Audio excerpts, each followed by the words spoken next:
The hounds bayed in the distance, their voices cutting through Mississippi midnight like funeral bells.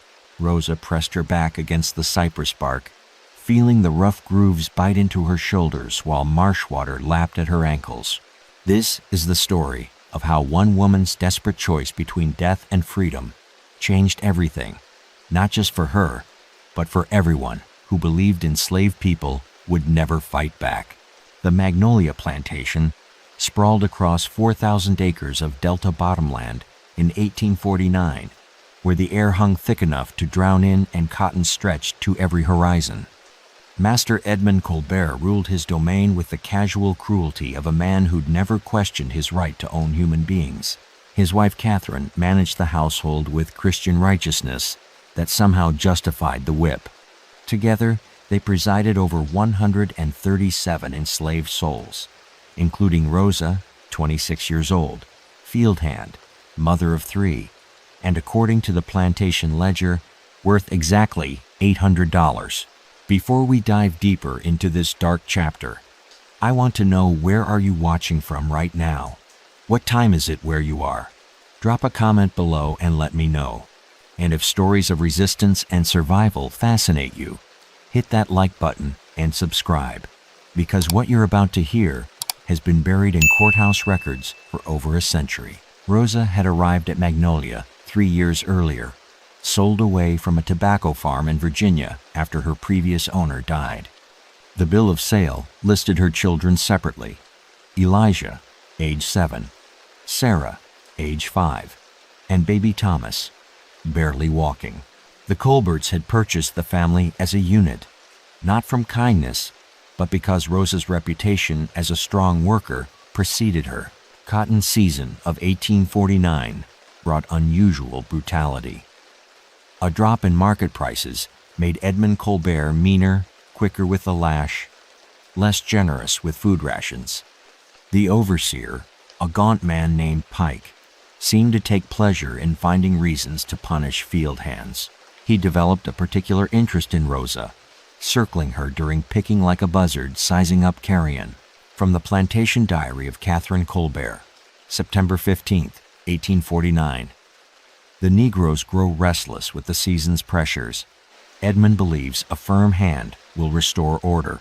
I pray he exercises Christian restraint. Rosa knew the signs. She'd seen them before, the way Pike's eyes lingered, the excuses to find fault with her work, the casual touches that weren't casual at all. She'd survived this pattern twice on previous plantations, understanding that resistance meant death, but submission meant something worse. Freedom costs blood. The breaking point came on a Tuesday morning when Pike cornered Rosa behind the ginning house. The air smelled of cotton dust and machine oil, while the steady thrum of the gin masked any sounds that might carry to the main house. Rosa had been checking the cotton press when Pike appeared, blocking her only exit. "Time we discussed your attitude, girl," he said, his voice carrying that particular tone every enslaved woman learned to fear. Rosa's hand found the cotton hook hanging from her belt, a curved metal tool used for pulling cotton from hard-to-reach places. The weight of it felt different now, not like farm equipment, but like possibility. But the real horror wasn't Pike's intentions. It was what happened next, when 2 other enslaved men rounded the corner and saw Rosa pinned against the cotton bales. They looked at Pike, looked at Rosa, and kept walking. Self-preservation had taught them that witnessing meant becoming victims themselves. What would you have done, seeing someone who needed help, but knowing intervention could cost your life? That moment of abandonment changed everything. Rosa realized she truly had no protectors, no advocates, no one who would risk anything to keep her safe. In the Colbert plantation's careful hierarchy of survival, she stood completely alone. The cotton hook felt warm in her palm as Pike stepped closer, his breath sour with whiskey and tobacco.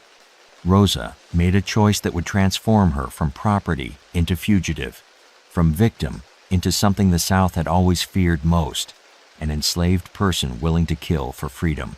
But Pike's blood on the ginning house floor was only the beginning of Rosa's journey through Mississippi's heart of darkness. Pike's eyes stared at nothing, while blood pooled beneath the cotton press, mixing with white fiber until it looked like some grotesque harvest. Rosa stood over him, the cotton hook still trembling in her grip. The next few minutes would determine whether she lived as a fugitive or died as an example, and her choice would echo through every plantation in Mississippi. The ginning house smelled of iron and cotton dust, while outside the morning bell clanged its relentless call to the fields. Rosa had perhaps 10 minutes before someone came looking for Pike, maybe less. She wiped the hook clean on his shirt, her hands moving with the mechanical precision of someone who'd just crossed a line she could never uncross. Pike had fallen awkwardly, his head striking the corner of the cotton press with enough force to crack bone. The wound wasn't deep, but head injuries bled like rivers, and the spreading crimson made the scene look worse than it was. Rosa's mind, sharpened by years of calculating survival, began working through possibilities. She could claim self-defense, but no court in Mississippi would believe an enslaved woman over a dead white overseer.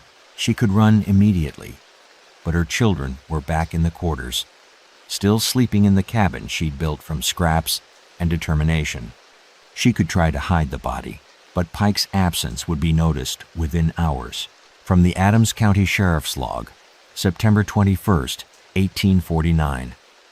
Overseer Pike found deceased at Magnolia Plantation. Circumstances suspicious.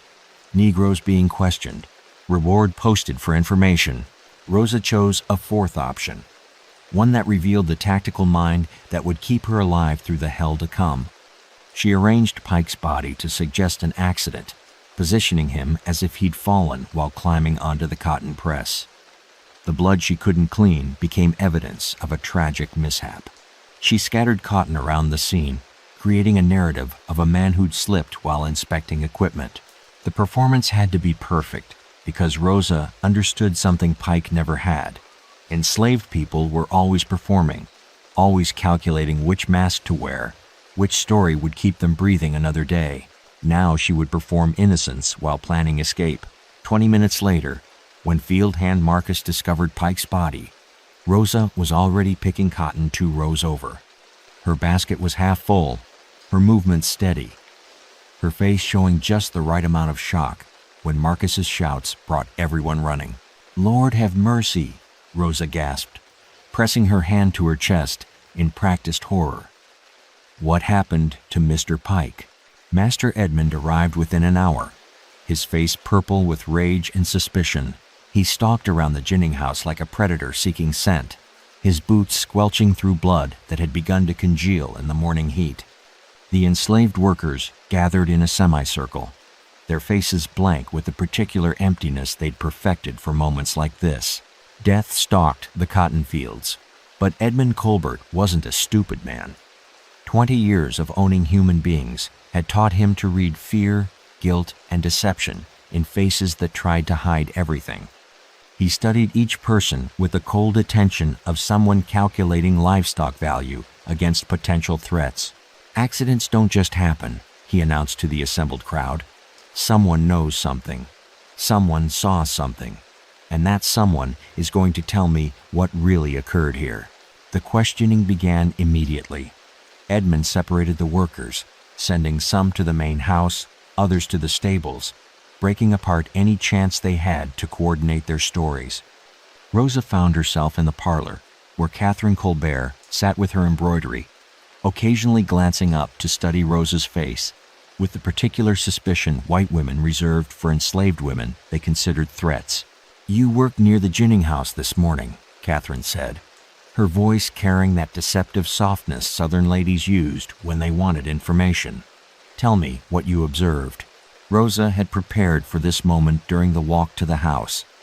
She let her voice shake slightly, allowed tears to gather not from sadness, but from the terrifying knowledge that her children's lives now depended on her ability to lie convincingly to people who held absolute power over their existence.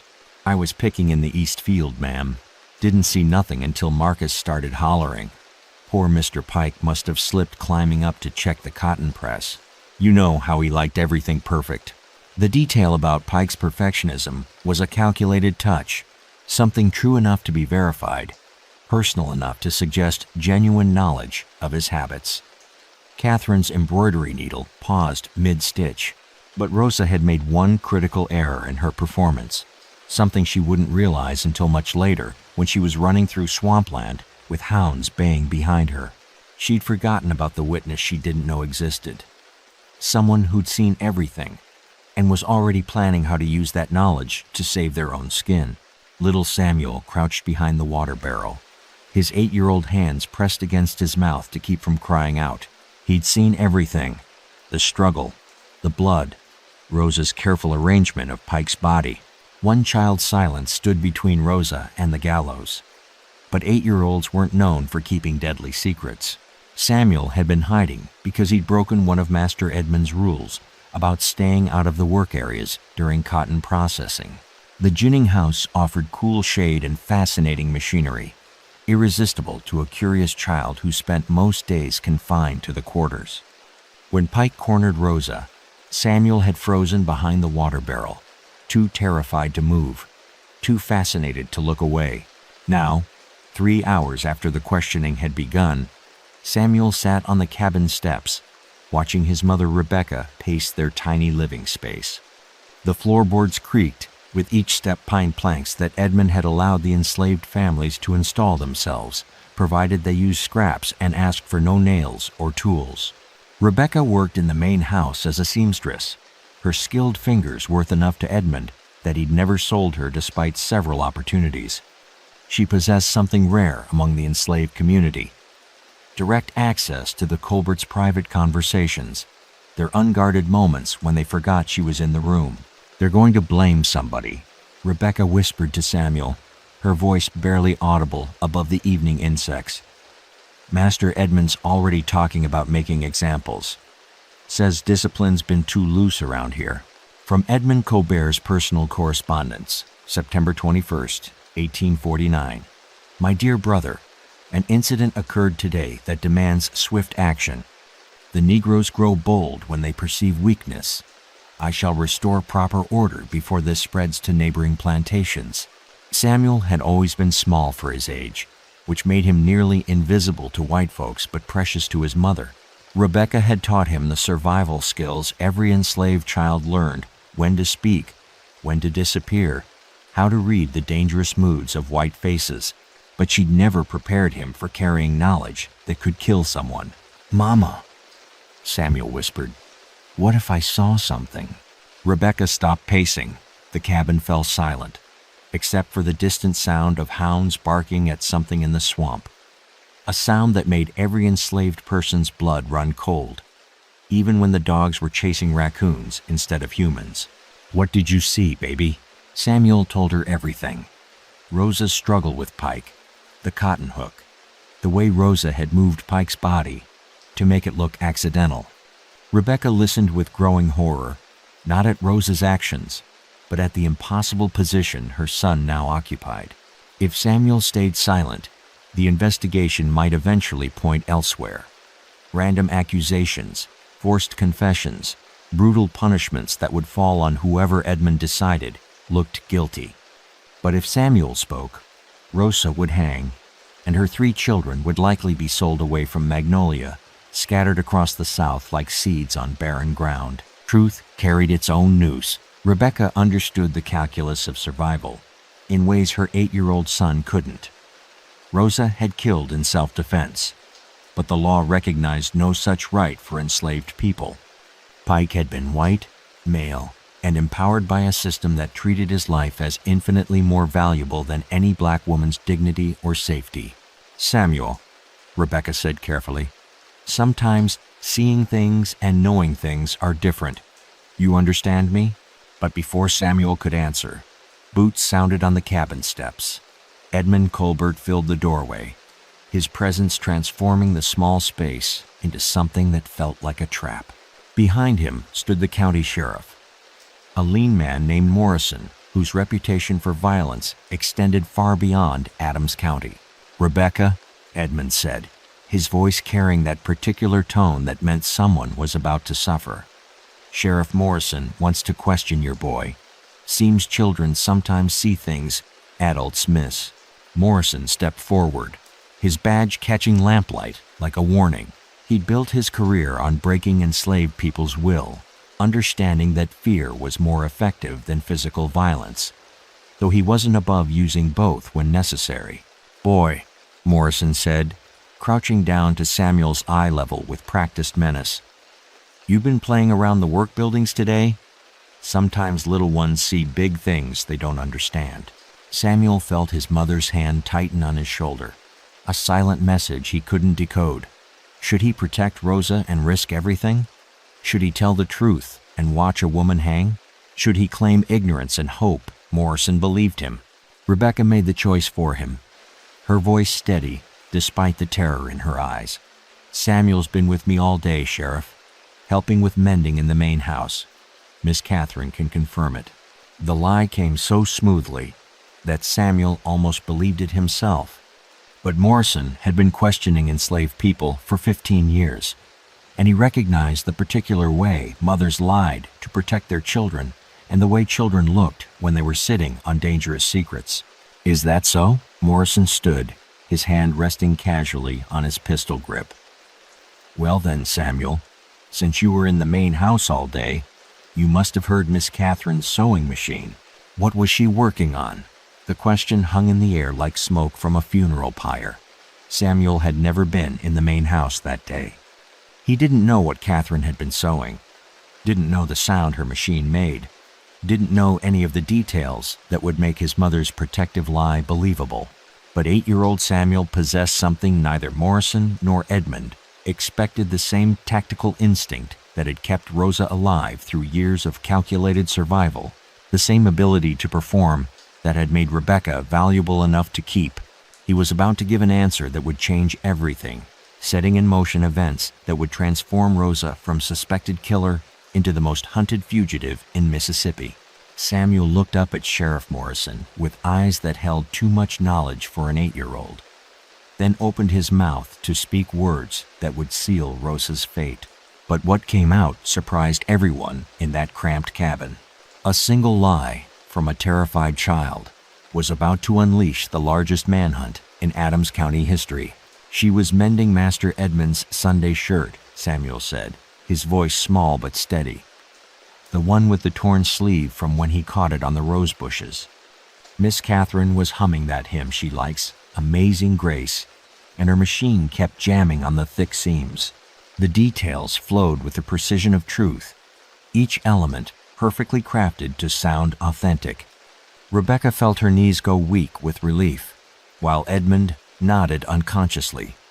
He had indeed torn his Sunday shirt on the rose bushes the previous week. But Samuel wasn't finished. "I was sitting real quiet in the corner, helping sort buttons by color. That's when we heard Marcus hollering from the ginning house about something terrible happening to Mr. Pike." Morrison studied the boy's face, looking for the telltale signs of deception he'd learned to recognize after years of interrogation. Samuel met his gaze without flinching, his small hands folded in his lap with the composure of someone telling the absolute truth. The sheriff had made a crucial error. He'd underestimated the survival instincts of a child raised in bondage. Samuel had spent his entire 8 years learning to read white faces, to anticipate their needs, to become whatever version of himself would keep his family safe. Now he was performing the role of his life. From Catherine Colbert's diary, September 21st, 1849. "The Negro boy Samuel has always been unusually bright for his kind. Rebecca has done well training him in proper behavior. He shows none of the insolence that plagues so many of the younger Negroes."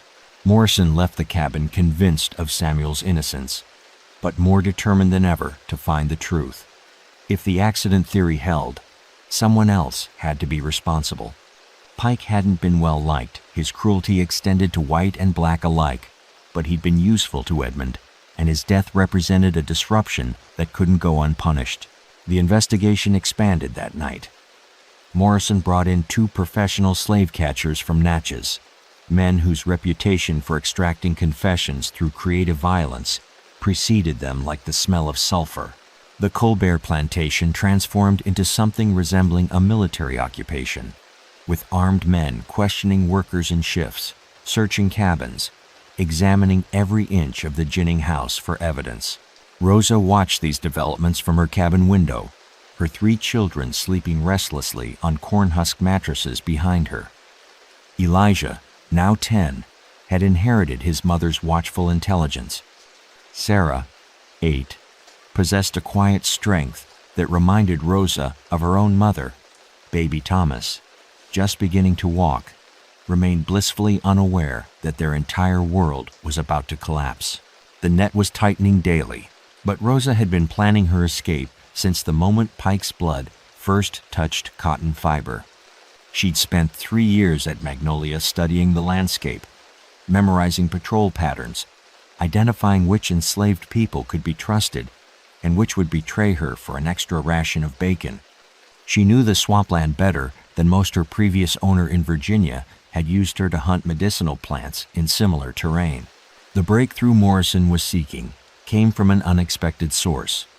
Jeremiah, a field hand with gambling debts to white men in Natchez, had been watching Rosa carefully since Pike's death.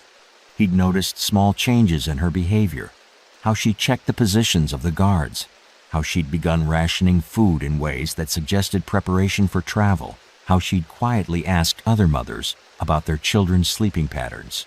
Jeremiah understood that information could be currency, and he owed dangerous men money he couldn't repay through cotton picking alone. On Thursday evening, he approached Morrison with a trade proposal.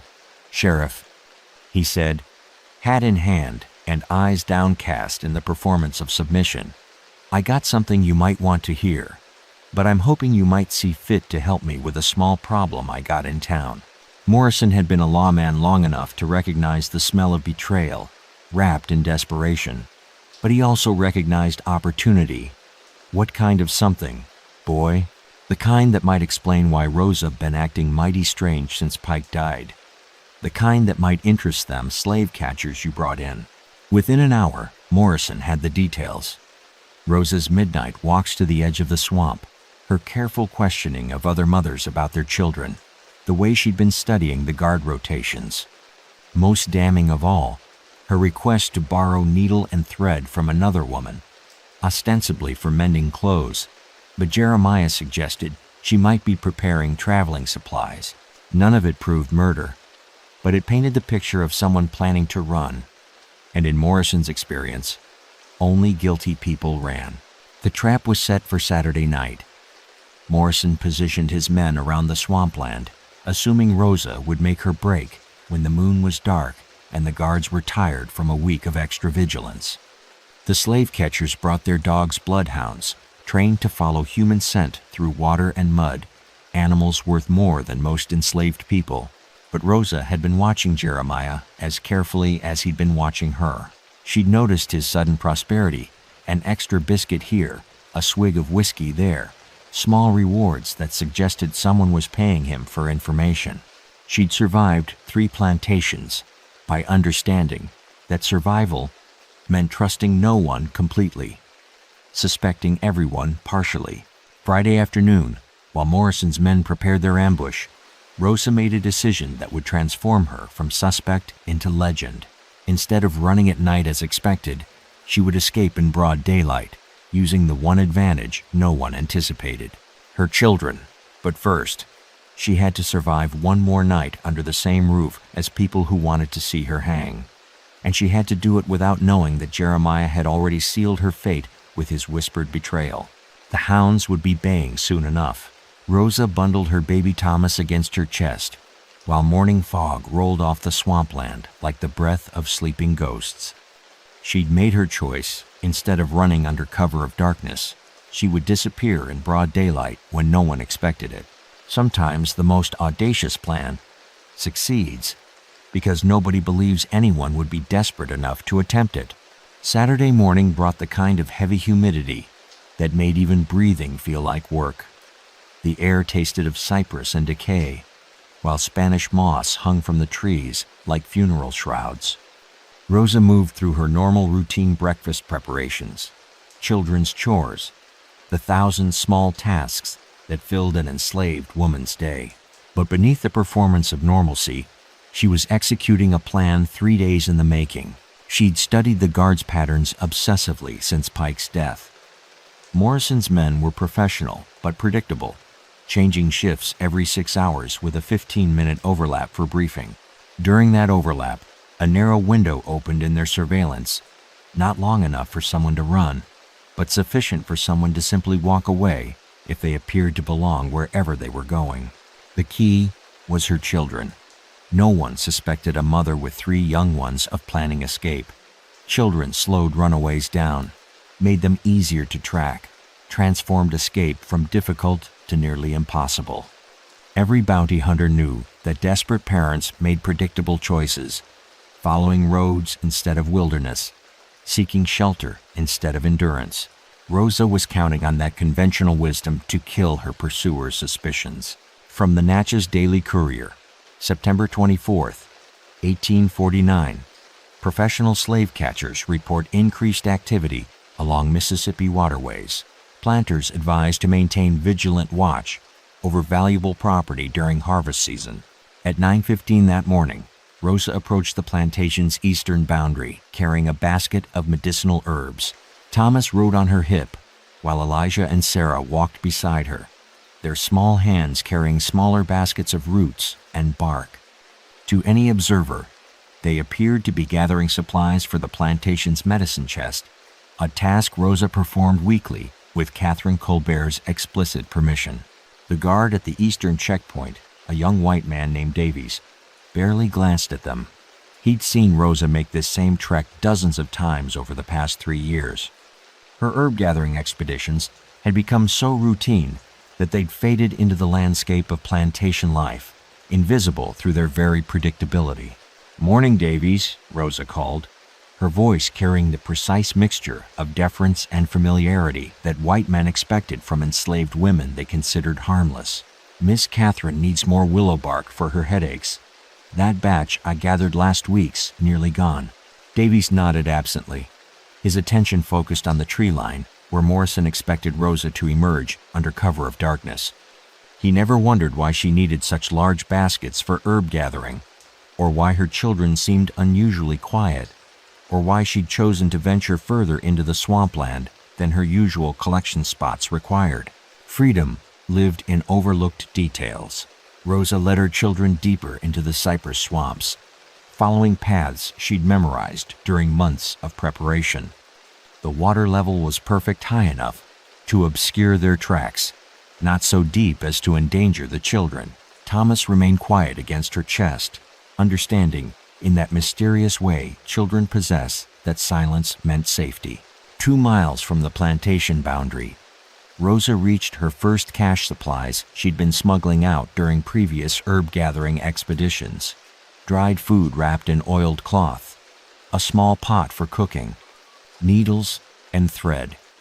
Most importantly, men's clothing in her size, and children's garments that would help them blend into the population of free blacks who traveled Mississippi's river roads seeking work. She'd planned for everything, except the one variable that would doom her careful preparations. While Rosa changed into men's clothing behind a stand of cypress trees, Jeremiah was leading Sheriff Morrison and his slave catchers directly to her usual herb-gathering locations. He'd observed her pattern for weeks, noting her favorite collection spots, the timing of her expeditions, the routes she typically followed. "She always goes to the Willow Grove first," Jeremiah explained, his voice carrying the eager civility of someone desperate to collect his promised reward. "Then she works her way south toward the deeper swamp. If she's planning to run, that's where she'll do it." Morrison studied the terrain with a professional eye. The swampland offered excellent cover but limited escape routes. Water-channeled movement into predictable patterns. Even someone familiar with the landscape would struggle to move quickly with 3 small children in tow. "We'll surround the area," Morrison decided. "Drive her toward the river where the dogs can corner her. She can't have gotten far with those children." But Morrison had made the same mistake as everyone else. He'd underestimated Rosa's willingness to sacrifice comfort for survival. While his men deployed around her usual gathering spots, Rosa was already 3 miles away, following waterways most people didn't know existed. The hunt was closing in, but they were hunting a ghost. The real Rosa had vanished into a landscape that protected those desperate enough to embrace its dangers. She'd covered nearly 5 miles before the first hounds began baying behind her. The sound carried across the water like a promise of death, spurring Rosa to push deeper into swampland that would test every survival skill she'd learned during 26 years of bondage.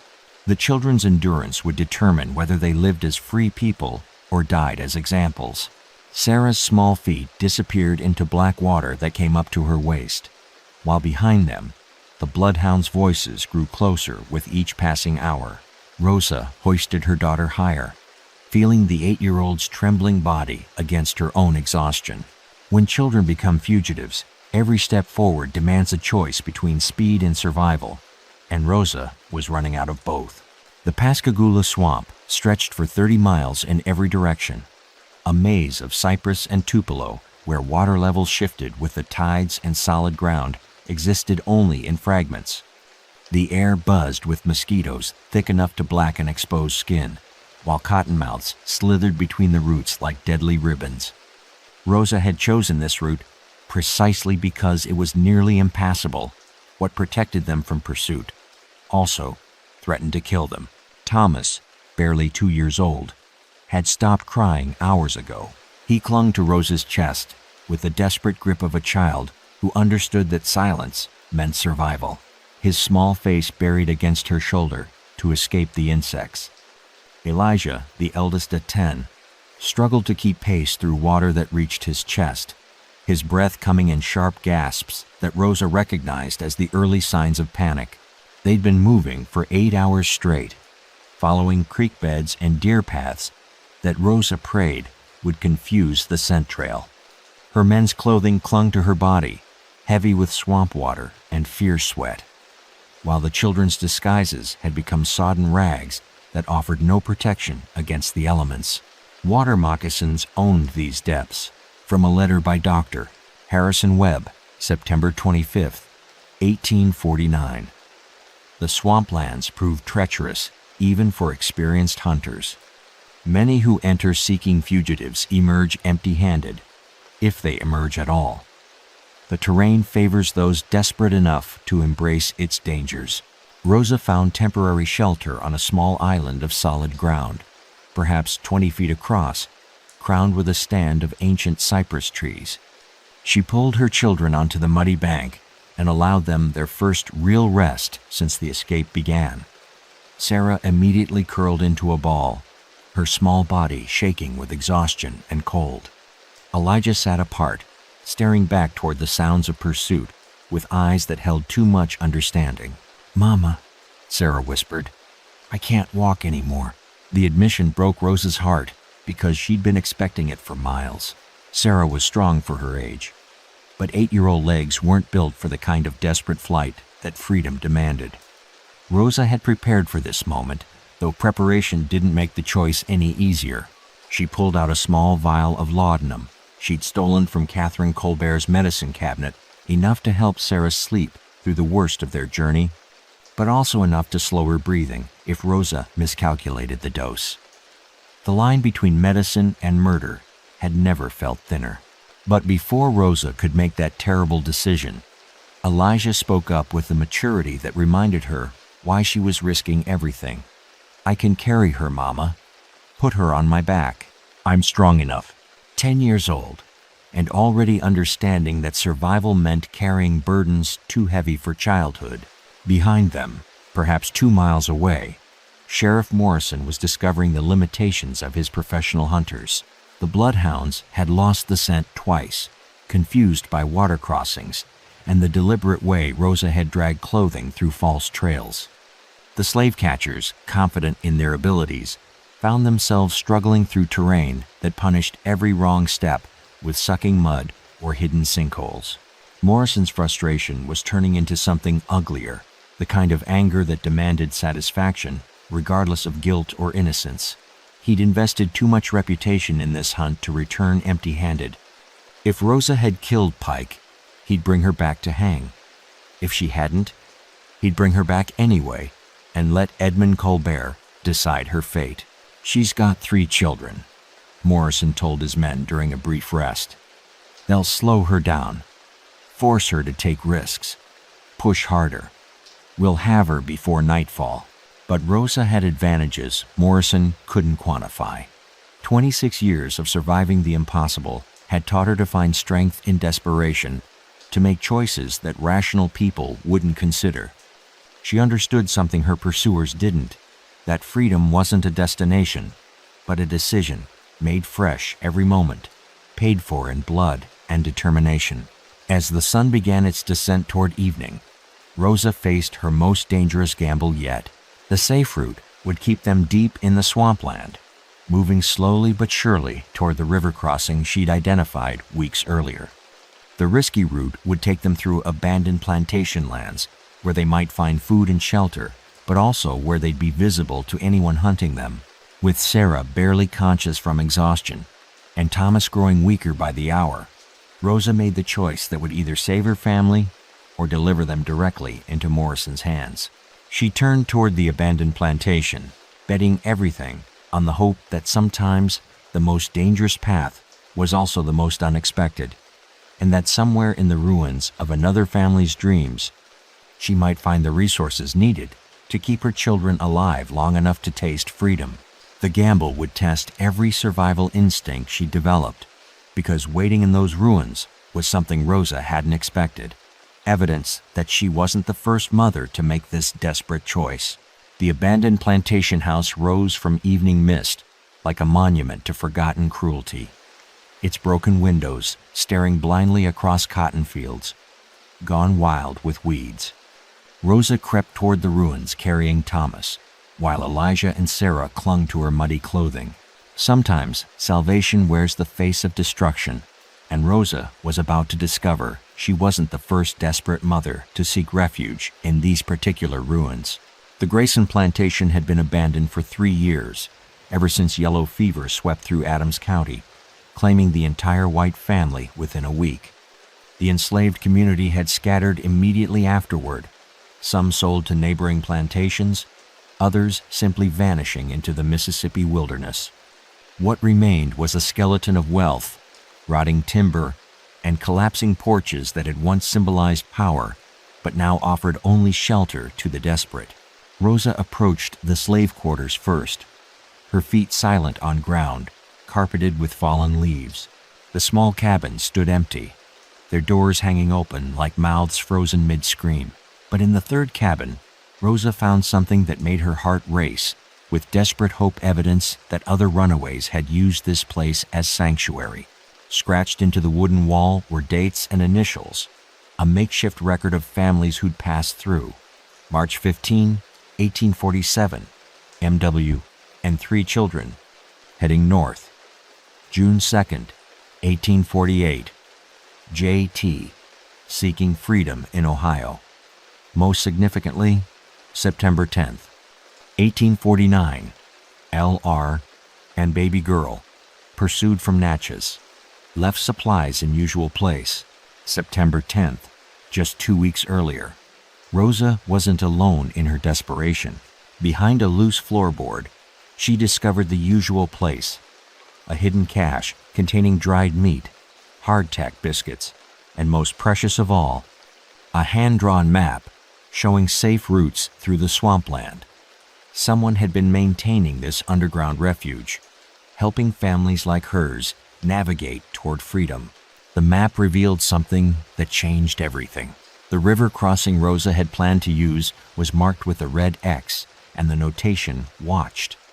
Her carefully planned escape route had been compromised, probably for weeks. She would have walked directly into Morrison's trap. Hope flickered like candle flame from a journal fragment found years later. The network extends beyond individual courage. Freedom demands community, even among strangers who will never meet. We are links in a chain stronger than bondage.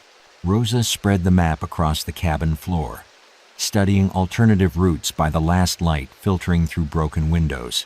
The new path would add 2 days to their journey, winding through terrain even more treacherous than what they'd already survived. But it led to a crossing 15 miles upstream, where Underground Railroad conductors waited to ferry families across to Illinois.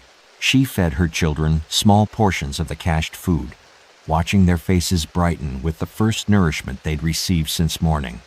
Thomas managed a weak smile around his portion of hardtack. Sarah's shivers subsided as food warmed her small body. Elijah studied the map with the focused attention of someone who understood their lives depended on memorizing every detail. But their respite was shattered by a sound that turned Rosa's blood to ice, the distant baying of hounds, closer than they'd been all day. Morrison had found their trail again, probably guided by the same network of informants who'd betrayed Rosa's original plans. Through the cabin's broken window, Rosa could see torchlight flickering between the trees, perhaps half a mile away, but approaching steadily. The professional hunters had finally adapted to swampland conditions, learning to read sign even in difficult terrain. Rosa faced an impossible choice: stay hidden in the cabin and risk being trapped when the searchers arrived, run immediately and lose the precious rest her children desperately needed, try to mislead the pursuit and gamble that 3 exhausted children could survive another forced march through dangerous terrain.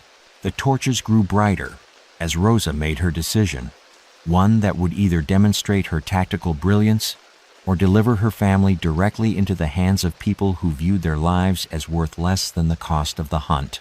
She gathered supplies quickly, stuffing dried meat and the precious map into her bundle. But before leaving, Rosa did something that revealed the strategic mind that had kept her alive through years of impossible circumstances. She left a false trail, using techniques learned from childhood games of hide and seek that had become survival skills under bondage. Rosa created evidence that her family had headed deeper into the swampland, toward the very crossing she now knew was compromised. Footprints in strategic mud patches, torn fabric caught on thorns along the obvious escape route, even a few drops of her own blood, squeezed from a deliberately reopened cut, to suggest injury and desperation driving her toward predictable choices. Then she led her children in the opposite direction, toward the alternative crossing marked on the stolen map, betting everything on the hope that Morrison would follow the false trail long enough for them to gain crucial distance. The gamble would either save them or ensure that when they were finally caught, it would be at a time and place entirely of Rosa's choosing, where she could make one last stand for the freedom she'd killed to claim. Behind them, the torches moved toward the false trail, like hunting wolves following scent toward an empty den. Rosa stood at the bank of the Mississippi River as dawn broke across the water, her 3 children pressed against her back, while the sound of approaching horses thundered through the morning mist. 48 hours of desperate flight had brought them to this final moment of choice.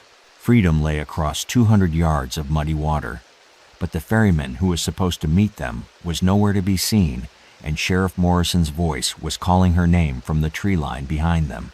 The alternative crossing, marked on the stolen map, had led them to a bend in the river where ancient cypress trees created a natural harbor.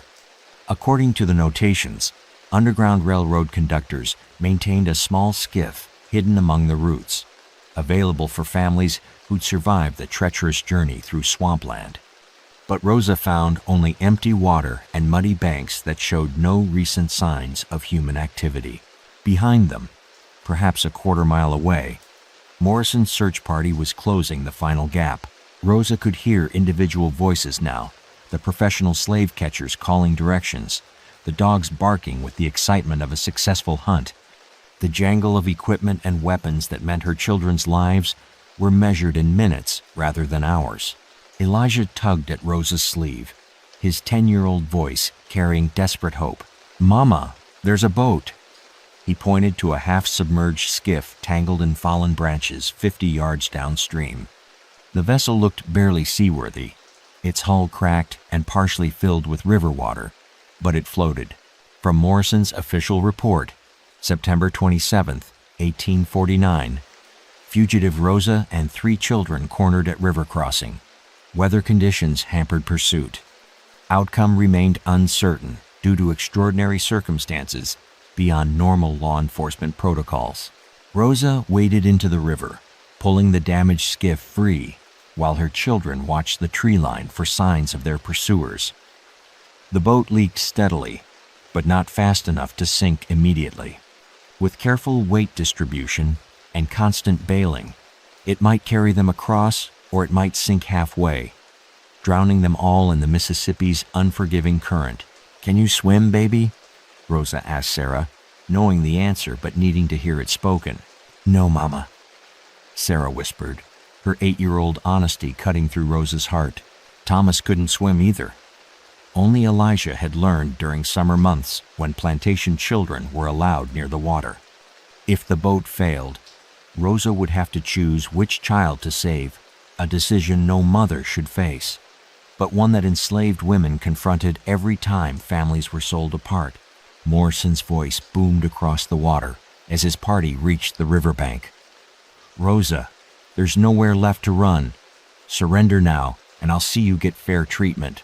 The lie in his words was obvious to everyone present. Fair treatment for an enslaved woman who'd killed a white overseer meant public, hanging followed by her children's sale to the cruelest bidder available. Morrison understood this as clearly as Rosa did, but the performance of mercy served his reputation in case witnesses survived to tell the story.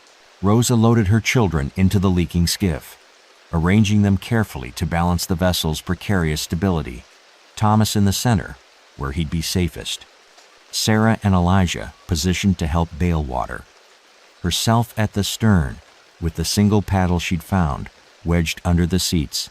The current would be their enemy and their salvation, carrying them downstream, faster than they could control, but also faster than horses could follow along the muddy banks. Morrison raised his rifle as Rosa pushed away from shore. The distance was perhaps 60 yards, an easy shot for an experienced marksman, but he hesitated. Killing a fleeing enslaved woman would raise questions he preferred to avoid, especially with professional slave catchers as witnesses who might testify at subsequent legal proceedings. "Stop right there," Morrison shouted.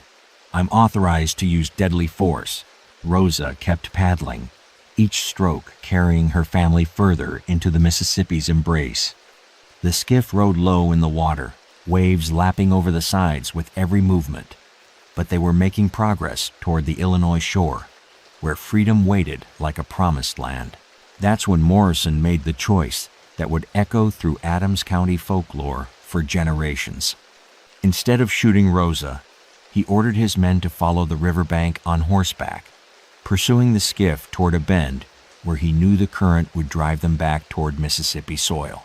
The race between desperation and determination was about to reach its conclusion in waters that had swallowed countless dreams of freedom, carrying some toward liberation and others toward the river bottom, where justice was measured in fathoms rather than legal precedents. Rosa paddled harder, her children bailing frantically as the leaking skiff struggled toward a freedom that lay just beyond the reach of Mississippi law. Behind them, Morrison's posse galloped through morning mist like riders from some apocalyptic vision, their horses' hooves drumming against earth that had drunk the blood of countless rebellions. What happened next depends on who tells the story and why they're telling it. Some say Rosa and her children reached Illinois soil, where Underground Railroad conductors spirited them toward Canada and the kind of freedom that can't be bought or sold. Others claim the skiff sank in mid-river, taking all 4 lives to the muddy bottom where the Mississippi keeps its darkest secrets. Morrison's official report listed the outcome as uncertain due to weather conditions, a bureaucratic evasion that satisfied no one but protected his reputation. But river folk still whisper about a woman and 3 children who appear on foggy mornings, helping other families cross toward freedom, their boat moving against the current like a vessel powered by determination rather than physics. We're only scratching the surface. The next case is even darker. Subscribe before it drops.